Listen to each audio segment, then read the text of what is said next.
A few weeks ago, I brought you a part one on this conversation on discernment, this ability to make the best decisions possible in any moment. The best decisions being the decisions that lead us forward in life, towards the things that bring more joy, bring more fulfillment, bring more of what we would typically consider good, those things we want in our life, and bring less of the things that bring us suffering, those things that are dark, heavy, those things that we otherwise want to stay away from.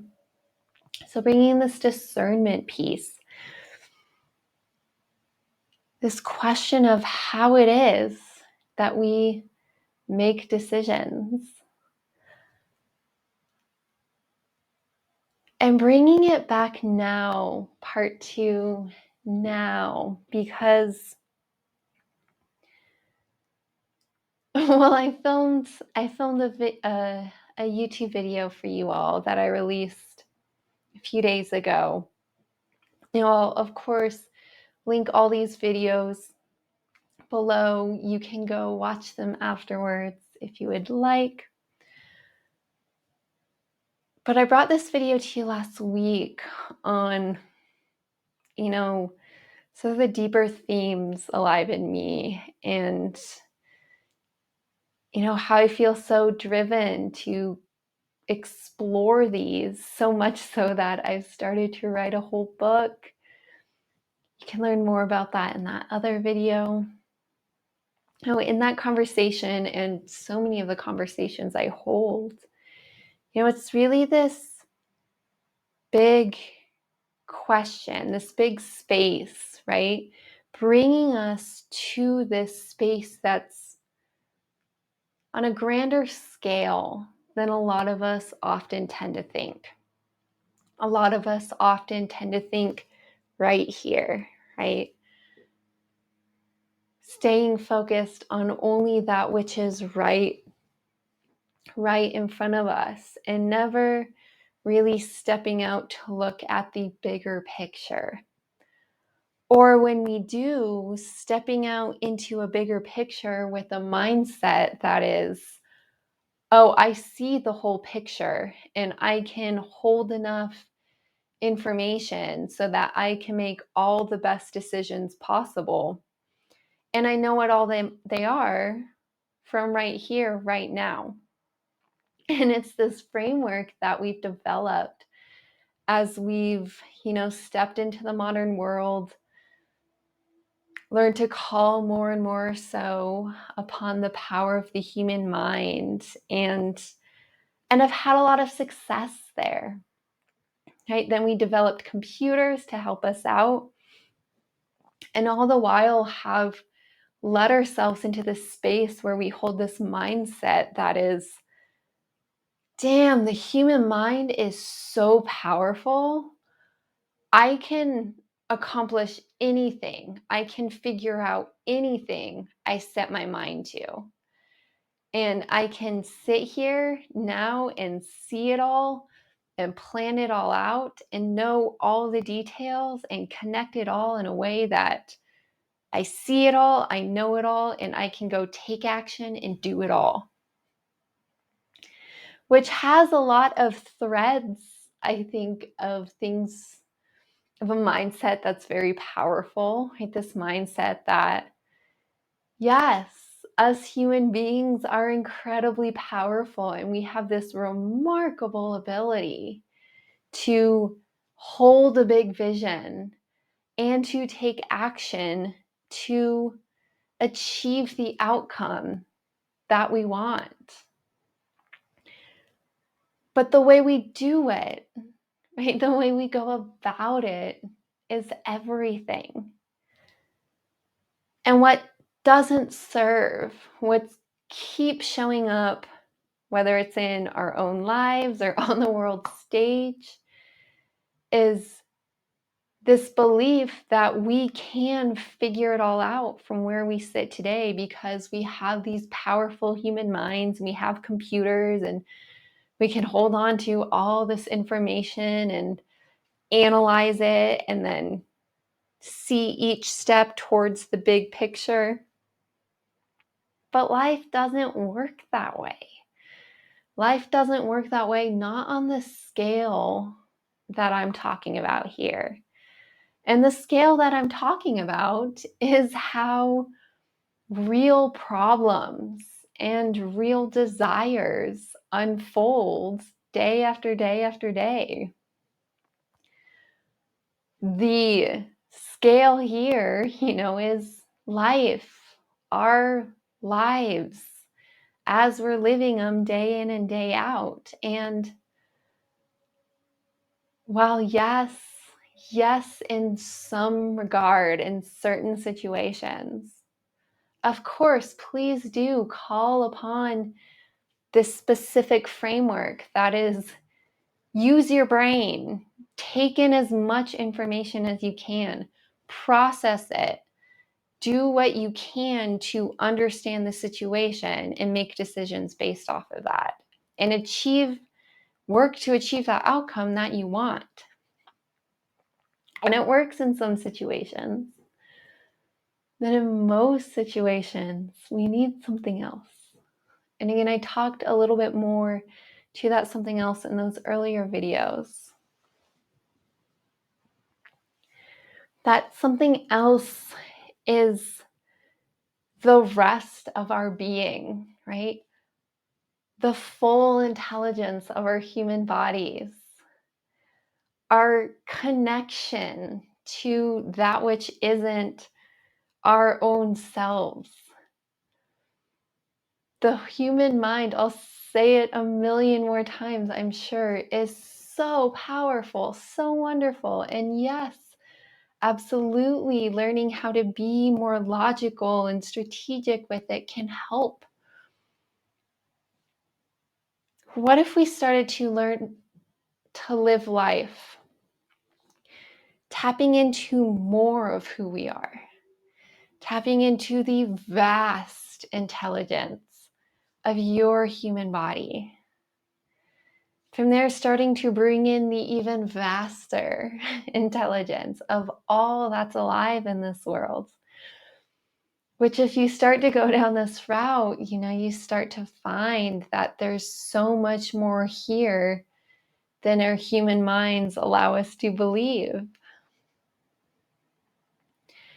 So when we start to step into these vaster spaces, there's a need that arises. Because when you're not living life focused right here, when you're not living life with the false framework that everything is simple and you can see all the pieces from where you sit today, when you start living life realizing that there is so much more at play and that your human mind can't figure it all out in each moment, there arises this question of discernment. This word that's, very present in traditions such as yoga, which is my primary Eastern tradition. Traditions where it's accepted, it's a given that there is so much more to life than what we construct in our heads. This question of being able to know how to navigate it all. If the playing field is so much bigger, so much grander, so much more complex than we thought, then where do we put our attention? Where do we put our efforts? How do we know? How do we know where the best place is? In any moment, where's the best place to put my attention? If life is simple, And we've figured it all out because we sat down in a moment and drew up all the answers, then there's never a need to question where you put your attention and how you take action. You already know, you already had the whole thing figured out earlier, and you're just following a plan. But as I'll keep speaking words to, life doesn't actually work that way. At least not most of the time. Instead, we find ourselves in these moments where there's so much at play. There's so much asking for our attention. There's so much asking for our effort. So where do we put our attention? Where do we put our effort? That's this discernment piece, right? That's our discernment piece. And while we can continue to talk about it, I'm sure there will be a part 3, part 4, and many, many more to come. Really, this question of, one, why it's important, which I think I've put a good number of words to today. And this piece of how we do it. How do we make the best decisions possible in any one moment? How do we make the best decision as to where we put our attention, where we put our energy, our effort? I can tell you, you're not going to find the answers up here. You're not going to find the answers in a Google search, in a book. You're not going to find the answers by sitting down, spinning, right? Spinning your thoughts, spinning up in your head, no matter how many hours you put into it. Trust me, I've tried year after year after year to figure it all out in this way. And the first time I really brushed up against this, I'll share this story today. I share it from time to time. I'm building what I thought was going to be my first company. It's my first platform, Your Health Reprogrammed. It's all focused on human health and how we can make the most optimal, the best healthy decisions possible so that we can prevent illness and that we can feel as good as we want to feel. And I spent years of my life went into researching, studying books, studying peer-reviewed, published literature from the scientific community, listening to podcasts, listening to YouTube videos, and using the power of my human mind, which I found to be incredibly powerful, to build up these frameworks, to build up these ideas for how can we most optimally choose behaviors, what we eat, how we exercise, to achieve the healthiest outcomes possible. And if you happen to be back with me in those days, you might know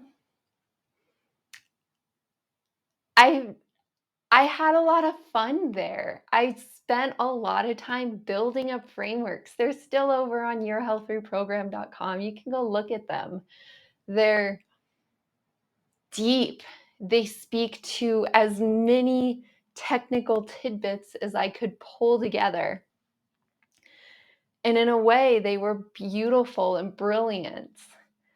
And they never actually helped a soul ever take action to be a healthier person. They never helped anyone because I was missing the point that life isn't lived up in our heads. Life is lived as a fully embodied experience, taking each step as it comes. And along the way, it absolutely helps to have information to guide us, to have frameworks to guide us. And if that's science-based, that is amazing. And there is so much more to that process that doesn't come from up here. It comes from bringing in the rest of it. It comes from bringing our bodies fully online. It comes from being in connection with our communities and the ecosystems that we are part of. But again, as we do that, we can't just stay up in our heads and look to the next book or Google search or our own thoughts for the best answers. We have to act in another way. So how do you develop this other way? Like you may find that I have trouble putting words to it, because as soon as we drop into this different, shall I say, maybe fuller space, words start to fail us. Words start to fail us because words exist up in our heads. They're beautiful ways through words to share information. As we start to move into this other realm, information travels in different ways. So let's just, in a quick moment, call upon my favorite practice. An invitation to feel your feet on the floor.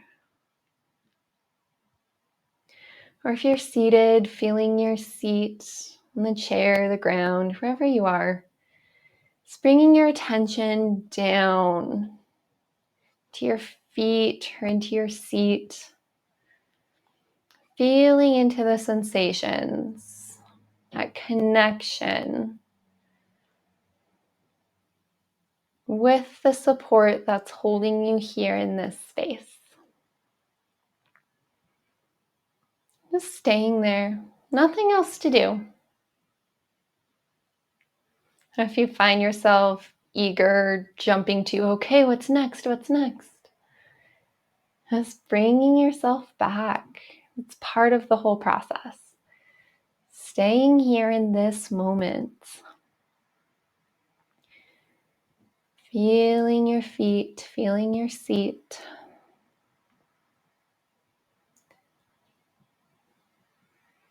And from here, finding your breath.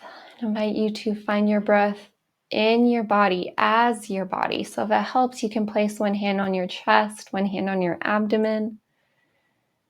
It's taking a few full breaths as your body. Feeling the rise and fall of your chest, of your belly.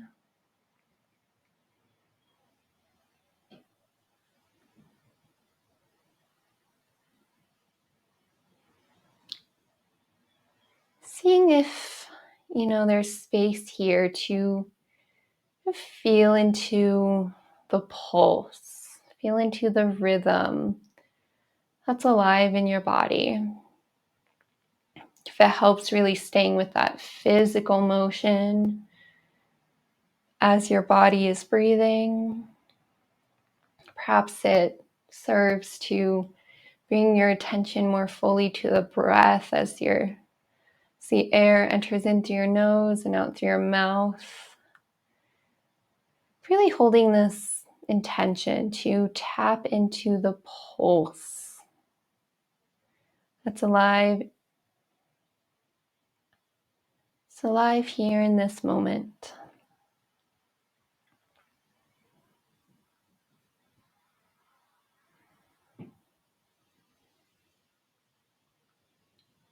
Then from here asking, is there anything else that's alive here in this moment? Anything that wants to be seen, to be known, to be heard?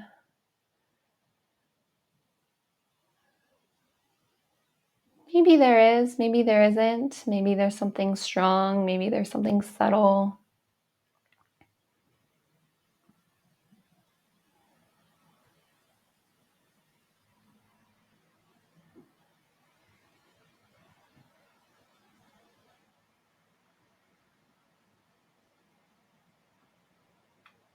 From here, I'm bringing in a slightly different question. Is there anything to do? Is there anything to do in this moment? And if you find that that question brings you back up into your head and you start spinning, maybe your to-do list for today starts coming in, or maybe an anxiety bomb drops down. You're like, oh no, I have so much to do. Why am I here in this silly practice? Recognizing that for what it is, that's you coming back up into your head, grounding back into your body, feeling your feet on the floor, your seat on the chair, feeling your breath, feeling into the pulse of the moment.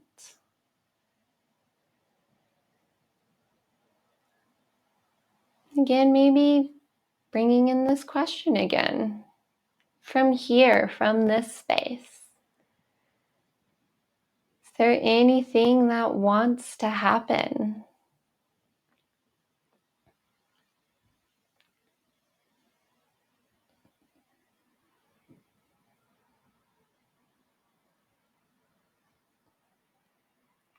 This question of discernment, right? How do we know? How do we know where to go in the next moment? It's one that isn't addressed in a short YouTube video, nor with a short embodiment practice. What it is it's a skill that's developed over time. It's developed in a yoga routine, a routine being on the mat consistently as you're moving, breathing, maybe following cues from a teacher while paying close attention to what's alive in you, using that to make the next decision about your next pose. It doesn't have to be yoga. There's Qigong, there's so many other embodiment practices that are so powerful. Or you can take a page from my book, My Favorite Playground, just out in the trails, right? As an ultra runner, signing up for bigger and bigger races. You don't run 100 miles by living in your head. You make each decision along the way by, yes, bringing in a plan, bringing in other people's advice, reading a book about nutrition and exercise plans, right? All those things that certainly can come in from up here.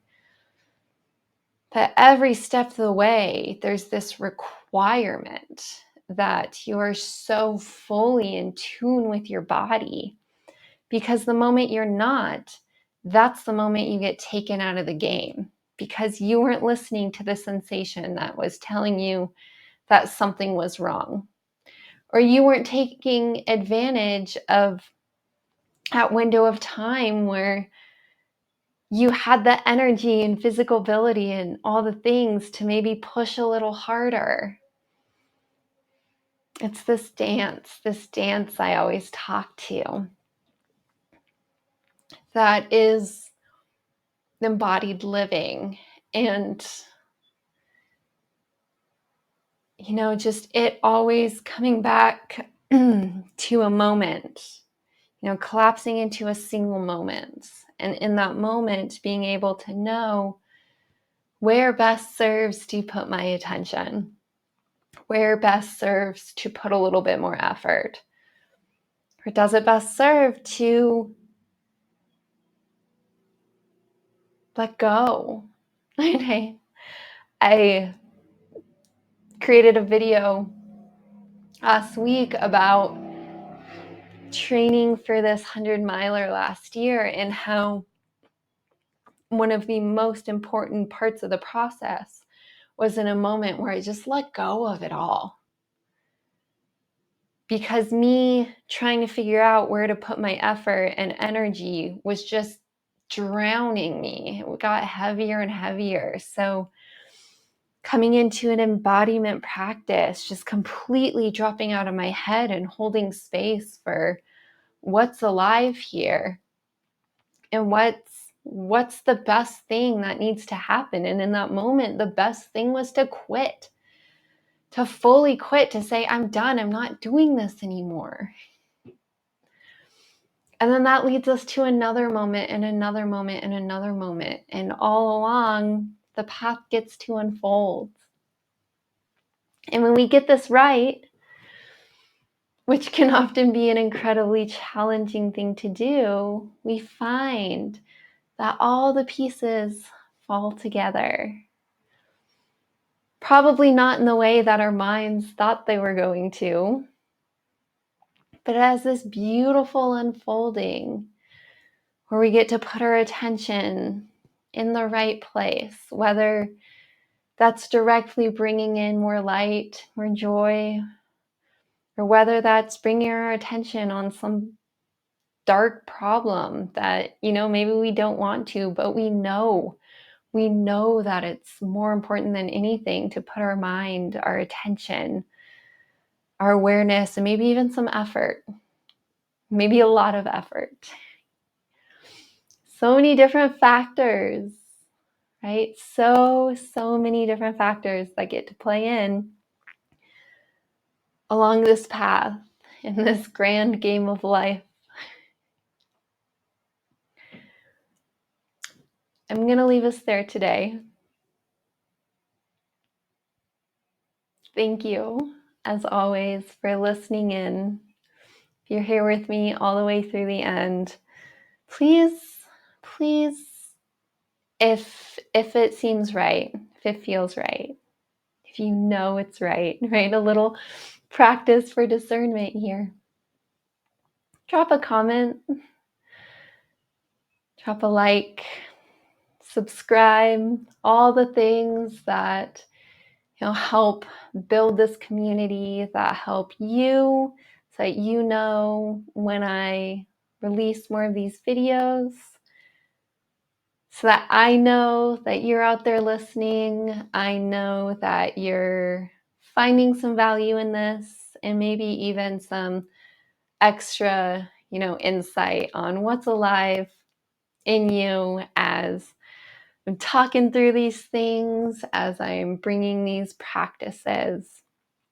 Last thing, if all that we've talked about today is really speaking to you, I have a few different spaces where you can join in to dive in deeper. My online programs being the ones that are top of mind right now. My online program space, online yoga space, a program where we really just get to be in the practice of all these things.